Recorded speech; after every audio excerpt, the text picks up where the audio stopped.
आप सभी को नागमणि केमिस्ट्री क्लासेस में स्वागत है। आज मैं आपके लिए केमिस्ट्री में एक general topic theory of acid and base लेकर आया हूँ। इसे आप बढ़िया से अपनी कंसेप्ट को ठीक करें, समझें और अपनी दोस्तों को वीडियो प्रदान करें जिससे उनके भी कंसेप्ट सही हो जाए। अब हम देखते हैं theory of acid and base. Generally 3 theory acid और बेस के एक्सप्लेनेशन के लिए आते हैं। सबसे फर्स्ट थ्योरी है जो कहलाता है आरहेनियस थ्योरी, दूसरा कहलाता है ब्रोंस्टेन-लोरी थ्योरी और तीसरा कहलाता है लेविस थ्योरी। सबसे पहले हम लोग देखेंगे आरहेनियस थ्योरी। आरहेनियस का कहना था वैसे सबस्टांस जिसे जल में घोलने पर H+ आयन प्रदान करता है उसे एसिड कहते हैं, जबकि OH आयन प्रदान करता है उसे बेस कहते हैं। आरहेनियस का कहना था वे सबस्टांस जिसे जल में घोलने पर H+ आयन प्रदान करता है उसे एसिड कहते हैं, जबकि OH- आयन प्रदान करता है उसे बेस कहते हैं।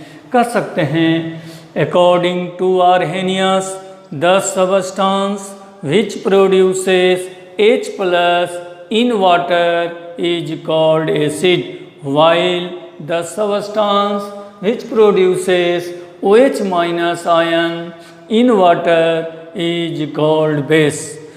इसका मतलब है, जैसे मैं एक एग्जाम्पल ले रहा हूँ HCl का, इसे अगर मैं जल में घोल देता हूँ तो H+ Cl- प्रदान करता है।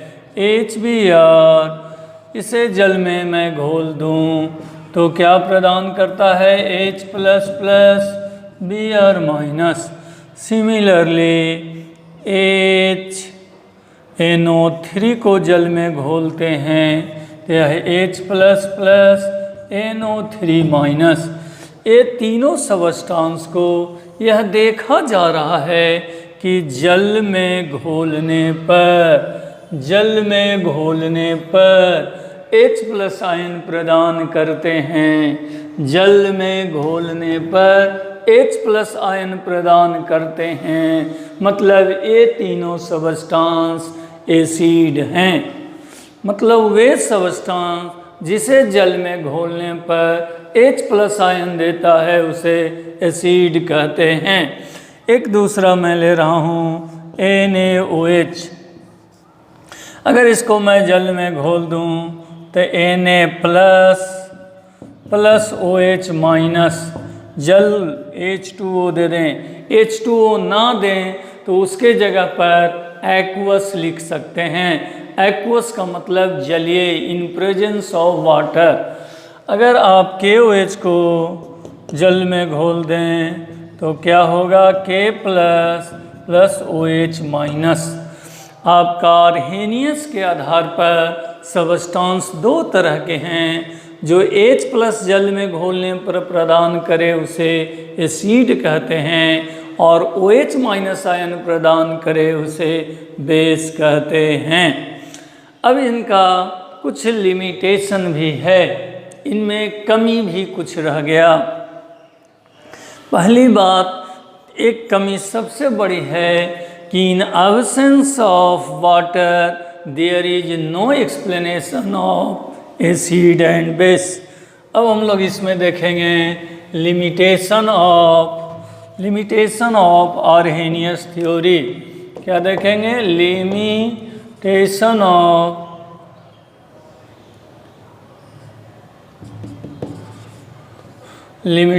Of Arrhenius theory. इसमें लिमिटेशन का मतलब कमी। अगर पानी ना रहे तो इस थ्योरी से एसिड और बेस कहना संभव नहीं है। मतलब इस थ्योरी में एसिड और बेस को डिफाइन करने के लिए या पता लगाने के लिए वाटर इज एसेंशियल। इसका मतलब यह लिमिटेशन हो गया या इसकी कमी है। लिमिटेशन मतलब कमी, दोष।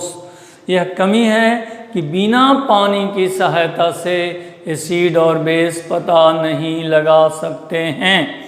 एक लिमिटेशन हुआ कि एसिड बेस पता लगाने के लिए पानी होना चाहिए। ऑप्शंस ऑफ वाटर में एसिडिक और बेसिक नहीं पता लगेंगे। नंबर दूसरा लिमिटेशन क्या हो सकता है? AlCl3,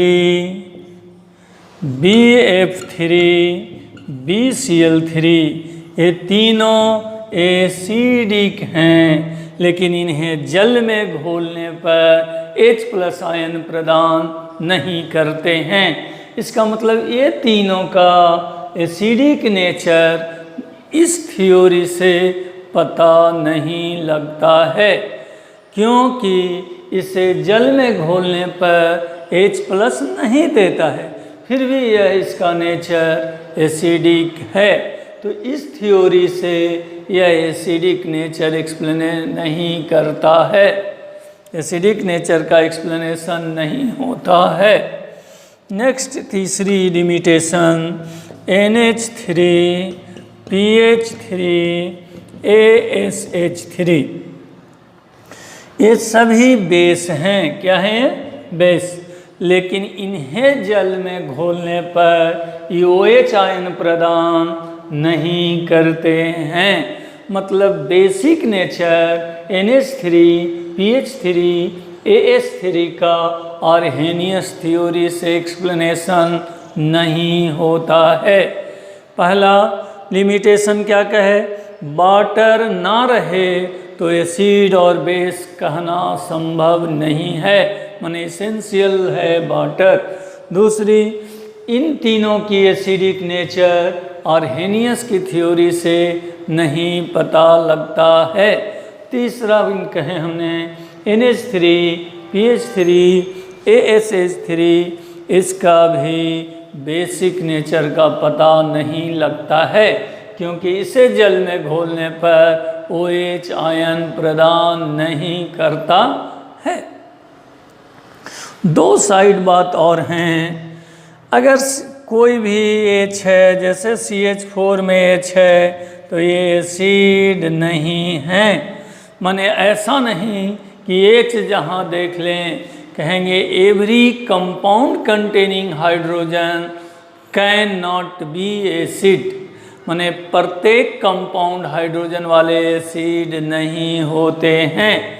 एक बात और, प्रत्येक OH वाले कंपाउंड भी प्रत्येक OH वाले कंपाउंड बेस नहीं होते हैं। जैसे ROH अल्कोहल है, यह बेस नहीं होता है।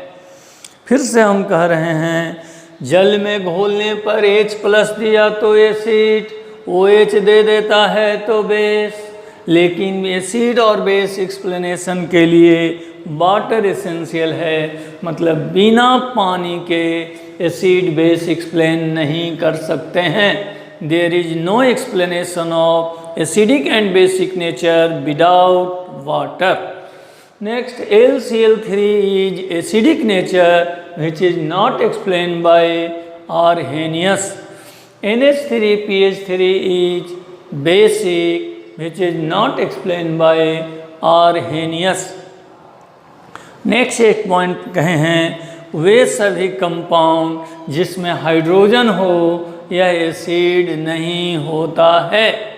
उसमें भी कहे हैं कोई ऐसे कंपाउंड जिसमें OH हों तो वह भी बेस नहीं होते हैं। अब आपका थ्योरी है दूसरा, कौन है? दूसरा थ्योरी है ब्रोंस्टेड-लोरी थ्योरी। आर्हेनियस के बाद नया थ्योरी आया ब्रोंस्टेड-लोरी थ्योरी। इसमें इस थ्योरी में सबसे पहला बात जानिए, जो H+ है उसका दूसरा नाम प्रोटॉन कहा गया है। जो H+ यहाँ कह रहे थे उस H+ को यहाँ क्या बात कहे, प्रोटॉन। H+ को क्या कहते हैं, प्रोटॉन।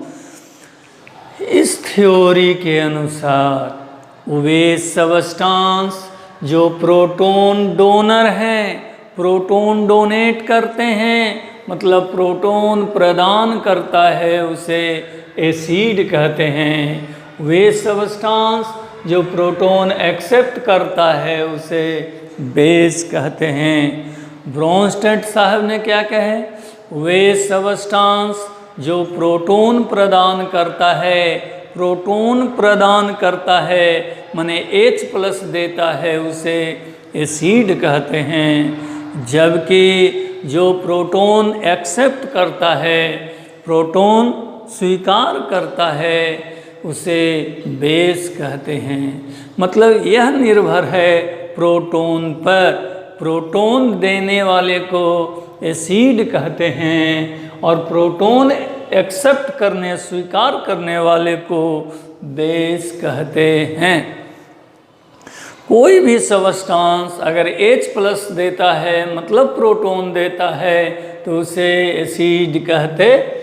मतलब आर्हेनियस का एसिड और ब्रोंस्टेड का एसिड सेम है, दोनों का एसिड। ये भी कहा था कि जो H+ देता है उसे एसिड। यहाँ भी है प्रोटॉन डोनर माने जो H+ प्रदान करता है, माने आर्हेनियस का एसिड और आर्हेनियस का ब्रोंस्टेड लोरी का एसिड दोनों सेम हैं। लेकिन ई बेस कहे हैं जो H देते हैं, लेकिन कौन, ब्रोंस्टेड लोरी ने कहे कि OH देने वाले नहीं, जो H लेने वाले को बेस कहते हैं। इसमें एक एग्जांपल मैं देता हूँ। HCl प्रोटॉन प्रदान किया H+ + Cl-। अब आपका H2O प्रोटॉन प्रदान करता है H++ OH-। NH3 प्रोटॉन प्रदान करता है H+ NH2-। इन तीनों सब्सटेंस को ध्यान से देखिए, ये तीनों में क्या दिए हैं, H+।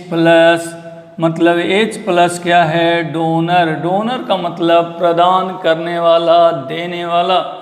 जो H+ देते हैं वो एसिड कहलाते हैं।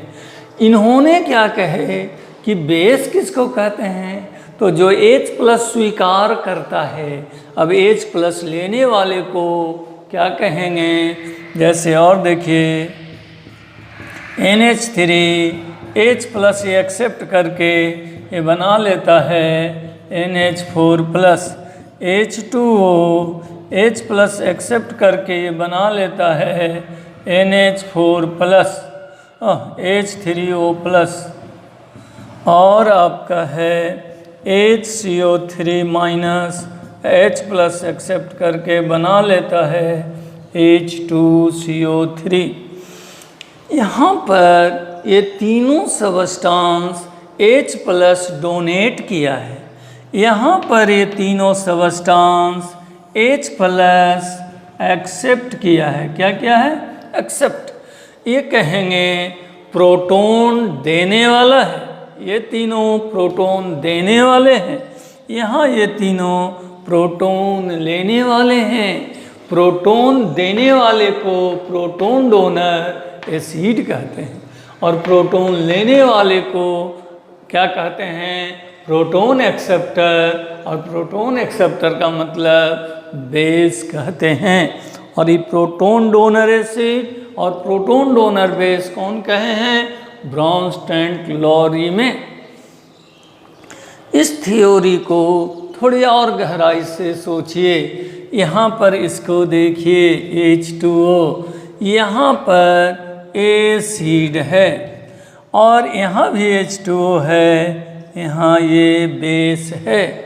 और ध्यान से देखिएगा NH3, यहाँ पर NH3 एसिड है लेकिन यहाँ पर NH3 बेस है। मतलब ब्रोंस्टेड लोरी थ्योरी में एक नई बात आ रहे हैं। ये NH2O ऐसा है जो प्रोटॉन दिया भी, H2O ऐसा है जो प्रोटॉन लिया भी। मतलब ब्रॉन्स्टैंड-लोरी के अनुसार कुछ सबस्टांस ऐसे हैं जो प्रोटॉन देते भी हैं और प्रोटॉन लेते भी हैं, प्रोटॉन डोनेट भी करते हैं और प्रोटॉन एक्सेप्ट भी करते हैं। किनके अनुसार? ब्रॉन्स्टैंड-लोरी के अनुसार। क्या कहे? ब्रॉन्स्टैंड-लोरी के अनुसार कुछ कंपाउंड ऐसे हैं जो प्रोटॉन डोनर भी हैं और प्रोटॉन एक्सेप्टर, माने प्रोटॉन देने वाले भी हैं और प्रोटॉन लेने वाले। वैसे सबस्टांस को एम्फोटेरिक कहते हैं। क्या कहते हैं? एम्फोटेरिक सबस्टांस कहते हैं। कहेंगे वे सबस्टांस जो H+ का मतलब प्रोटॉन डोनेट भी करते हैं और प्रोटॉन एक्सेप्ट करते हैं, उसे एम्फोटेरिक कहते हैं। मतलब वाटर जो है प्रोटॉन डोनर भी है और प्रोटॉन एक्सेप्टर। क्या कह रहे हैं इस थ्योरी में? कौन? ब्रॉन्स्टैंड-लोरी में। जैसे यहाँ H2O को देखें, H2O से प्रोटॉन H+ निकाल लें तो OH- बच रहा है, ये माइनस कर लिए हैं और यहाँ +H+ दे दें तो H3O+। ये ऐसा है। यहाँ प्रोटॉन डोनर है, यहाँ क्या है? डोनर। और यहाँ क्या है? एक्सेप्टर। उन्हें कुछ सबस्टांस ऐसे हैं जो प्रोटॉन देते भी हैं और प्रोटॉन लेते भी हैं, माने एसिड का भी काम करते हैं और बेस का। जो एसिड और बेस दोनों हो तो उस सबस्टांस को एम्फोटेरिक कहते हैं। क्या कहलाता है? एम्फोटेरिक कहते हैं। वैसे सबस्टांस जो एसिड और बेस दोनों का काम करता है उसे एम्फोटेरिक कहते हैं। एक और एग्जाम्पल NH3। यहाँ से अगर H+ कर दें, हटा लें H+ तो NH2-, और अगर H+ ऐड कर दें, प्लस दे दें तो ये हो जाएगा NH4+। यहाँ पर प्रोटॉन देने वाला है और यहाँ पर प्रोटॉन लेने वाला है। कुछ वैसे सबस्टांस हैं जो प्रोटॉन देते भी हैं, प्रोटॉन लेते भी हैं, माने प्रोटॉन डोनर भी हैं, प्रोटॉन एक्सेप्टर भी हैं। मतलब एसिड भी हैं, बेस भी हैं। वैसे सबस्टांस को एम्फोटेरिक सबस्टांस कहते हैं। क्या कहते हैं? एम्फोटेरिक सबस्टांस कहते हैं। इन्होंने एक और बात बतलाया है, उसकी बात कर लें। अगर ये कहता है कि ये आपका एसिड है और इसमें से रिमूवल कर दीजिए, removal of H+। Removal of H+ करेंगे तो ये जो बच गया वो कंजुगेट बेस कहलाता है। एसिड से H+ हटा लेने के बाद जो बच जाते हैं उसे कंजुगेट बेस कहते हैं। क्या कहे? एसिड से H+ को हटाने के बाद, माने प्रोटॉन को डोनेट करने के बाद जो बच जाते हैं उसे क्या कहते हैं? Conjugate base. जैसे हम यहाँ पर लिख रहे हैं HCl और आपसे पूछना चाहते हैं H+ निकालने के बाद क्या बचेगा, तो हमने H+ निकालने के लिए यहाँ से H+ को हटा लें तो बच जाएगा Cl-। ये क्या कहलाएगा? Conjugate base. क्या कहलाएगा? Conjugate base. क्या कहलाएगा ये? Conjugate base. जैसे H2O हैं, H2O से H प्लस हटा लें, एक H अगर हटाते हैं तो OH माइनस होगा। ये OH माइनस क्या कहलाएगा? Conjugate base. क्या कहलाएगा? Conjugate base. अगर आपका NH3 है, इसमें से भी H प्लस हटा लें, सब में क्या कर रहे हैं? H प्लस हटा लें तो बचेगा NH2 माइनस। ये क्या हुआ? Conjugate base.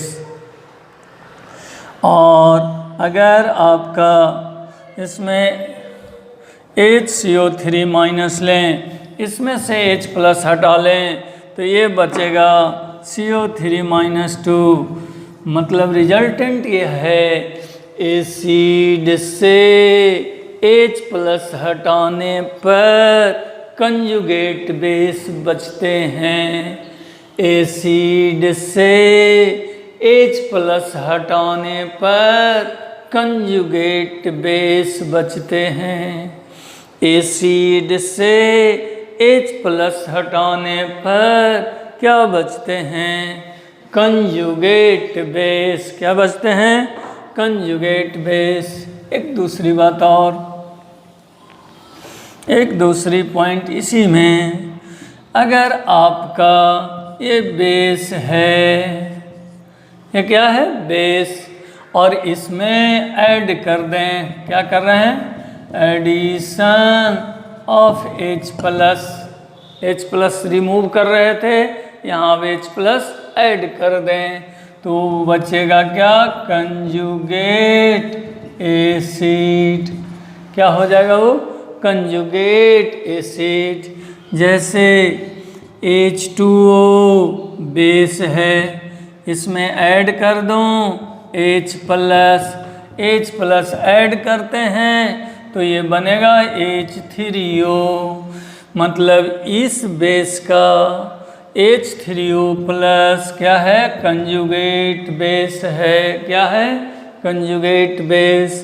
अगर और हम देखें, NH3 का हमको पता लगाना है कंजुगेट एसिड, तो बेस में H प्लस दे दें तो कंजुगेट एसिड हो जाएगा। बेस में H प्लस दे दें तो क्या बन जाएगा? Conjugate acid. तो H प्लस दे दें तो क्या बन जाएगा? NH4। NH4 प्लस क्या है? Conjugate acid. क्या है ये?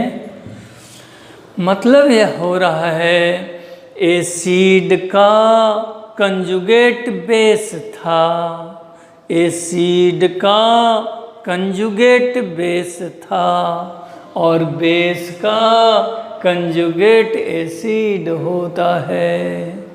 फिर से सुन लें, एसिड का कंजुगेट बेस होता है और बेस का कंजुगेट एसिड।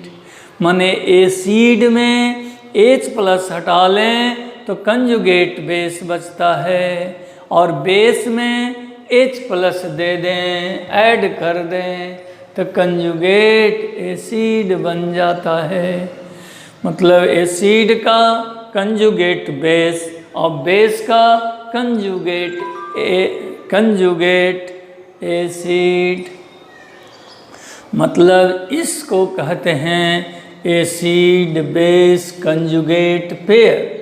माने एसिड है तो उसका कंजुगेट बेस होगा, बेस है तो उसका कंजुगेट एसिड होगा। वह केवल और केवल डिफरेंस है H प्लस में। क्या में? H प्लस में। H प्लस रिमूव कर लें, देखिए H प्लस रिमूव कर लें, रिमूव कर दें, हटा दें तो बनेगा सो कंजुगेट बेस कहलाएगा, और H प्लस ऐड कर लें तो बनेगा से कंजुगेट एसिड कहलाएगा।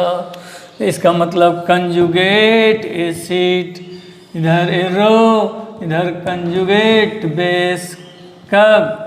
रिमूवल ऑफ H प्लस, और इधर कर दीजिए ऐसे और लिख दें क्या? Addition of H plus. H plus remove कर लेंगे तो कंजुगेट बेस बचेगा, और H प्लस ऐड कर देंगे तो कंजुगेट एसिड। अब आपसे एक क्वेश्चन पूछते हैं, HCl का कंजुगेट बेस चाहिए, तो इसका कंजुगेट बेस चाहिए, रिमूवल ऑफ H प्लस, तो क्या मिलेगा Cl माइनस। ये क्या है, ये एसिड है, इस एसिड का एक कंजुगेट बेस हो गया। अब कहता है इस कंजुगेट बेस का कौन एसिड होगा, तो ये रिमूव किए यहाँ, तब ये ऐड कर दीजिए, ऐड करेंगे तो क्या हो जाएगा, ये कंजुगेट एसिड। कंजुगेट एसिड और बेस ये दोनों में सिर्फ अंतर है H प्लस का, H प्लस हटा लिए तो कंजुगेट बेस बन गया, और H प्लस अगर आपने जोड़ दिए, H प्लस आपने जोड़ दिए तो कंजुगेट एसिड बन जाता है। एक इम्पोर्टेंट पॉइंट है कि अगर एसिड स्ट्रॉन्ग है तो कंजुगेट बेस वीक होगा। यहाँ पर एक पॉइंट है, से देख लें। अगर हम कह रहे हैं स्ट्रॉन्ग एसिड है, तो स्ट्रॉन्ग एसिड का वीक कंजुगेट बेस होता है। अगर आपका वीक एसिड है तो वीक एसिड का स्ट्रॉन्ग कंजुगेट बेस होते हैं। ध्यान से, स्ट्रॉन्ग एसिड का वीक कंजुगेट बेस होता है, जबकि वीक एसिड का स्ट्रॉन्ग कंजुगेट बेस। माने एसिड स्ट्रॉन्ग तो उसका कंजुगेट वीक होता है, अगर एसिड वीक तो उसका कंजुगेट बेस स्ट्रॉन्ग होता है। एक एग्जाम्पल देता हूँ, HCl स्ट्रॉन्ग एसिड है, HCl क्या है, स्ट्रॉन्ग एसिड है, तो इसमें जो Cl माइनस होगा ये कंजुगेट बेस होगा, तो ये स्ट्रॉन्ग एसिड है, इसलिए ये क्या होंगे, वीक कंजुगेट बेस। कोई भी स्ट्रॉन्ग एसिड है तो उसका कंजुगेट वीक होगा, अगर वीक है तो उसका कंजुगेट क्या होगा, अगर वीक है तो उसका कंजुगेट स्ट्रॉन्ग होगा। मतलब आप कह सकते हैं आराम से इस बात को, strength of acid inversely proportional to strength of conjugate base. अगर एसिड स्ट्रॉन्ग तो ये वीक, अगर यह वीक तो यह स्ट्रॉन्ग। स्ट्रॉन्ग एसिड का weak conjugate base, weak acid का स्ट्रॉन्ग कंजुगेट बेस, माने एक स्ट्रॉन्ग तो दूसरा वीक, मतलब रेसिप्रोकल, जिसको कह सकते हैं inversely proportional, inversely proportional, inversely proportional. इसकी लिमिटेशन क्या है सो देख लेते हैं। इसकी लिमिटेशन में हम सबसे पहले एक बात कहेंगे कि जो NH3 है H प्लस एक्सेप्ट करके NH4 प्लस माने ये बेस है, PH3 है H प्लस एक्सेप्ट करके PH4 प्लस, मतलब NH3 PH3 का बेसिक नेचर ब्रॉन्स्टेन-लॉरी ने एक्सप्लेन कर दिए। माने basic nature of NH3 PH3 ASH3 is explained by Bronsted Lowry, क्योंकि वह H प्लस एक्सेप्ट करता है, H प्लस एक्सेप्ट करता है। और इसमें AlCl3 BF3 AlCl3 एसिडिक हैं, इसका एक्सप्लेनेशन नहीं करता है।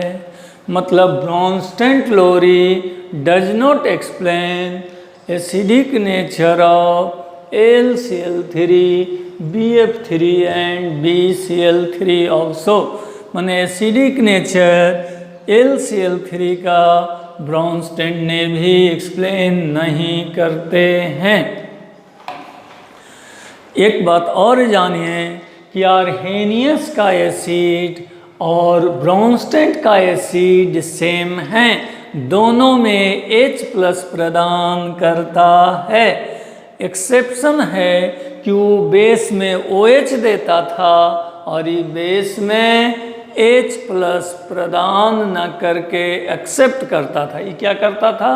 बेस H+ एक्सेप्ट करता है, प्रदान नहीं करता है। यहाँ पर H+ पर आधारित हुआ बेस। ये दोनों में आप ध्यान से देखेंगे तो एक नई बात इसमें और आ गया कि कुछ सबस्टांस ऐसे हैं जो एसिड का भी काम करता है और बेस का, एसिड का भी काम करता है और बेस का। वैसे को एम्फोटेरिक कहते हैं। क्या कहते हैं? एम्फोटेरिक। इनके अनुसार एक बात और नहीं निकल के आया कि एसिड का कंजुगेट बेस होता है और बेस का कंजुगेट एसिड। स्ट्रॉन्ग एसिड है तो कंजुगेट बेस वीक होगा, वीक एसिड है तो कंजुगेट बेस स्ट्रॉन्ग होंगे। नेक्स्ट तीसरे थ्योरी नेक्स्ट लेक्चर में करेंगे, इसलिए आप इंतज़ार करेंगे लेक्चर 2 का। Thank you very much for watching YouTube class of Nagmani chemistry classes.